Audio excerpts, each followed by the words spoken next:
Hello everyone, this is AJ. Welcome back to the channel. Welcome to my latest episode of my weekly watch roundup, where I have a little discussion of the items that I've been watching this week, TV and film.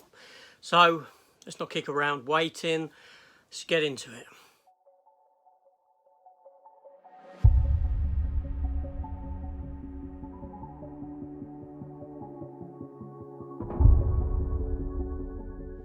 Okay, yeah, so I do this every week. However, last week I did miss out on doing an episode of this because I was away, as you may have known if you'd watched my previous videos from last week. Yeah, I was away last week, so I just didn't get round to it. Just one of those things. But anyway, we're going to start fresh now. So what have I been watching this week? So I'm going to break it into two parts, into TV and into film. Now I'm going to go into TV territory first because there's only two things I've watched, and then we'll push into sort of film territory. So let's start. But before I do, actually, just remembered this. Why not hit the subscribe button? Yeah, come over to the channel, join proceedings. Don't want nothing from you, it's all free. Yeah, so why not? It's all good. But anyway, so yeah, TV.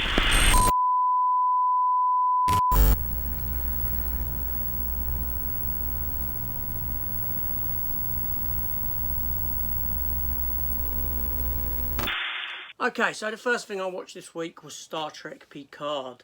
Yeah, what is this, the 7th episode, was it? I believe it was the 7th episode. It was all in Picard's mind and this sort of a thing, so it felt very much like a sort of filler episode. Not particularly good. This series started off strong and it's kind of gone downhill as it's proceeded. There's only 3 episodes left. I don't know if that's a good thing or a bad thing. It remains to be seen. This new era of Trek isn't really working for me at all. You know, Discovery, Picard. I think the best thing that I've seen thus far is Lower Decks. Yeah, but anyway, so that was Picard. Next up was episode 3 of Moon Knight. Now, I know a lot of people rank this series as their favourite MCU Disney Plus series. For me, it's actually the worst at the moment. Not that it's bad, I just don't think it's very good. I don't think that it's as strong as the others. There's elements to it that I enjoy, but I find myself getting a bit bored in episodes. I'm wishing each episode is just that much shorter. It's not holding my attention as the other shows did, so that is somewhat unfortunate. But I want to see who the third iteration of Mark Spector is, in that you've got the Stephen Grant English character, you've got Mark Spector that you've been introduced to, then there's a third character, third personality that you haven't seen yet. And I don't mean the personality of Khonshu when he was in the pyramid and Khonshu was talking for him. No, the one who's doing the killing, the one who's doing the stabbing. And the moment there's killings happening by Stephen Grant or Mark Spector. Mark Spector thinks it's Stephen Grant doing it. Stephen Grant thinks it's Mark Spector. There's actually a third personality, and we have seen hints of it in this episode. There were a couple of scenes where it wasn't either of those two personalities, but it was done very subtly, so as a viewer you wouldn't actually get it. So yeah. So anyway, that was it for TV stuff. So now I'm sort of stepping into the realm of films, and there have been a few.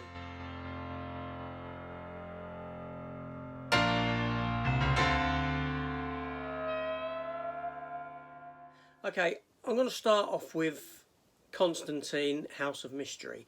Not really a film, but it's a DC showcase, sort of 26-minute epilogue for Justice League Dark Apocalypse War.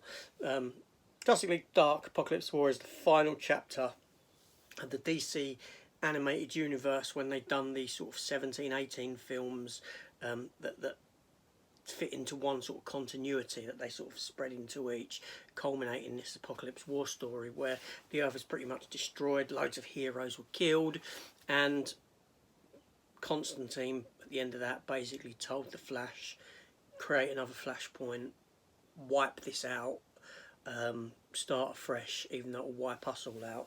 And this 26-minute sort of epilogue short, shall we say, continues the story of Constantine after that, how he gets judged by the universe and by the Spectre to for what he's done in screwing up time and this sort of a thing. And it was very good. It was very good. It was very adult orientated. It had some bad language.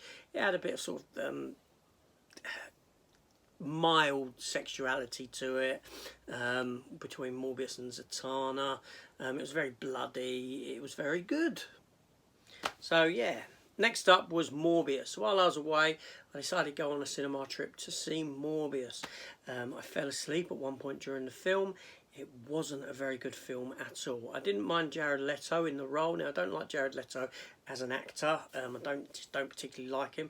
But I thought he was suited to this role, and I'd like to see him more as the character of Morbius. Very much like how I don't really like Wesley Snipes, but I thought he was suited very much for Blade. He was Blade. That's what I'm thinking about Jared Leto. But outside of this, I don't really like him whatsoever. But the film just didn't work. It just wasn't very good at all. And Sony haven't got a clue what they're doing. They really don't.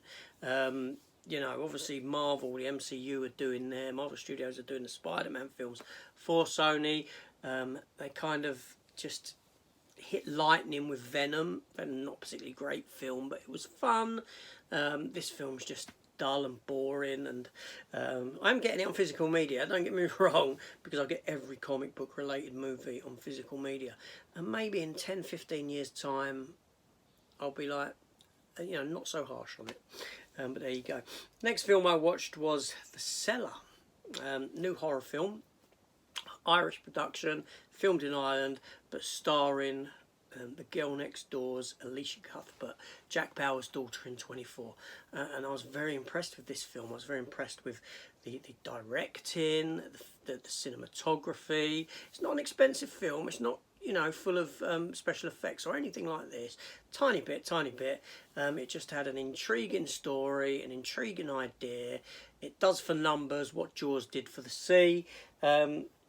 And yeah, it was a lot of fun. And you know what, Alicia Cuthbert, I haven't seen her in a film or in anything for probably well over a decade.